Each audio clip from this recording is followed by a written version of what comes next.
Eo amin'ny tontolon'ny zavakanto ara-koltoraly no amaranantsika ny fampahalalam-baovao taoriana ny olana goavana izay nahazo ny production wawa tamin'ny fanafarana vahiny teto Madagasikara dia nivoaka tamin'ny fanginany ary ity production ity trano mpamokatra ity tamin'ity taona ity ary amerina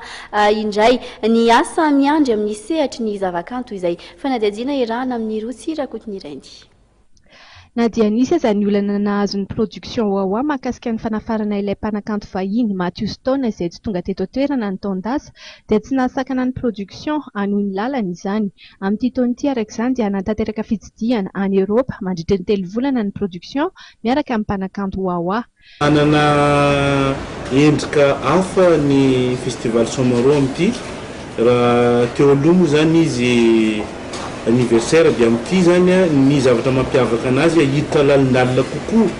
hitondra zavatra ho an'ny Mosibe zany hoe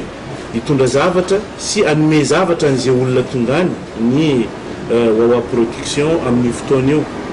eo hoezanay koa moa zany hoe anao zavatra ray lehibe eto Antananarivo amin'ity taona ity ihany fa mbola mahandro moa zany amin'izao fa horesana manaraka. Mandritra ny fitsidiana izay ataony wawa any ampita indrindra dia hisy ihany koa ny fiaraha-miasa izay ho tanterahany miaraka amin'ny artista vahiny ka tsy handiso fanantenana ny mpijery intsony. Donc 7e album avokako zao. Ity album avokako ity zegny album farany izay ataony groupe wawa, tsy hoe wawa fa tsy mamoaka album eky fa saikideko zay amin'ny pirate zay le vokatra kivikivy zany zay fa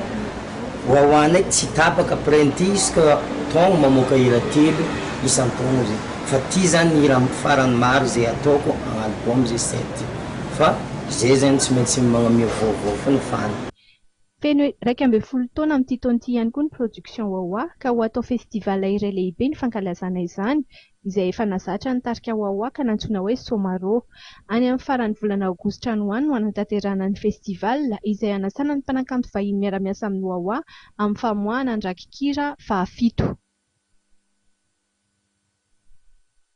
Tapitra eto anatin'izay fanadihadiana izany fampahalalam-baovaontsika ankasitrahako ianao nanaraka izany hatramin'ny farany mirary alina finaritra ho antsika hatrany miaraka fahitalavitra Ima TV mametraka ny vilomo mandra-pitafa indray.